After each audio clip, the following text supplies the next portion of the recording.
Oke, baiklah. Bagaimana kalau sekarang kita mendiskusikan bagaimana cara pintar korupsi? Sebuah peluang emas yang tidak akan terjadi lagi dalam masa yang akan datang, yaitu kalau Anda yang menjadi pejabat saat ini atau yang punya kesempatan dalam sisa periode ini mendapatkan jabatan, sebaiknya Anda korupsi dengan semaksimum mungkin dalam periode sisa saat ini, yaitu dalam 3 tahun ke depan ini. Sungguh, Anda harus memanfaatkan dengan baik momen ini untuk korupsi. Mumpung korupsi saat ini dibiarkan, manipulasi jabatan untuk kepentingan diri sendiri dan kelompok sendiri dibiarkan, tidak dihukum. Melanggar sumpah jabatan, kita tidak ditindak. Bahkan terang-terangan makan hak rakyat, tidak dipecat dari jabatan, apalagi dihukum. Jadi manfaatkanlah jabatan Anda semaksimum mungkin. Informasi berikut ini kita bermaksud mengajarkan kepada semua pejabat yang saat ini menjabat, mumpung New Mind belum berkuasa yang akan menghukum mati semua koruptor, Anda sebaiknya korupsi. Jadi manfaatkan waktu tersisa ini untuk menyedot harta negara, dan Anda akan dilindungi dengan para buzzer serta kepopuleran pejabat tertinggi yang dengan cantik punya pasukan media yang hanya memberitakan bagusnya saja dari karya-karya pakai hutang yang hutangnya tidak diungkap,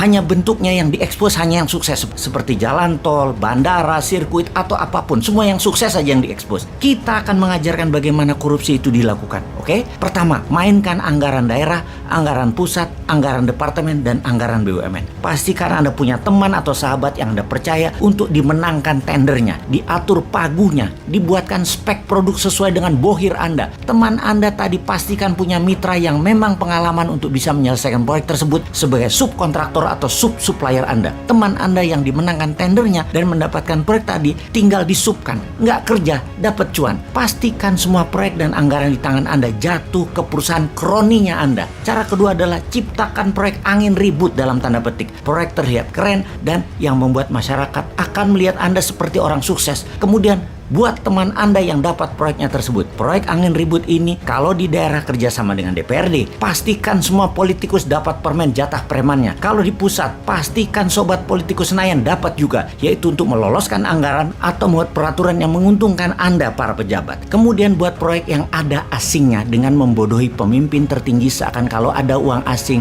negara kita itu dianggap makmur, dengan cara membuat lembaga rating internasional kita bayar agar negara kita mendapat hutangan, agar dapat kepercayaan asing, agar proyek asing masuk, dipermudah dengan peraturan, misalnya Omnibus Law. Buat aja semacam itu. Lalu karena proyeknya cross border atau antar negara, maka komisi Anda sebagai pejabat diletakkan di luar negeri. Karena di luar negeri tidak ada PPATK-nya yang bisa cek. Akuisisi apapun libatkan pendana asing. Tujuannya agar bisa bagi cuan di luar negeri. Import itu sumber korupsi karena dananya ada di luar. Jadi kita harus perbanyak import. Setelah memainkan anggaran, maka kita akan membuat peraturan yang menguntungkan kita dengan membuat kebijakan yang menguntungkan bisnis kita. Saat ini Anda sebagai pejabat boleh berbisnis, walau sebagai menteri atau pejabat-pejabat lainnya yang dalam sumpah jabatan Anda tidak boleh memperkaya diri sendiri dan memperkaya orang lain. Tapi tenang, selama Anda mendukung pemimpin populer, Anda aman. Kemudian manfaatkan anggaran pemerintah daerah atau departemen atau apapun untuk membuat Anda terkenal, seperti main di sosial media, di media mainstream. Semua acara-acara Anda harus ada dan harus dimediakan. Pokoknya Anda fokus terus memanfaatkan dana gubernuran, dana bupati, dana menteri untuk membuat Anda terlihat bekerja, terlihat bijak, terlihat berhasil. Penting ini dilakukan karena modal untuk terus menjabat adalah Anda terkenal. Apalagi Anda mau mencalonkan diri untuk menjabat lagi. Walaupun sebenarnya itu korupsi, tapi tenang, Anda banyak yang suka pakai fasilitas jabatan, nggak apa-apa. Mobil dinas, uang dinas, pesawat kepresidenan, apapun, semua pakai aja yang namanya kedinasan. Jadi pelajaran korupsi kita simpulkan kali ini, yaitu 1. Bikin proyek angin ribut. 2. Anggaran pastikan jatuh ke rekanan dan teman kita.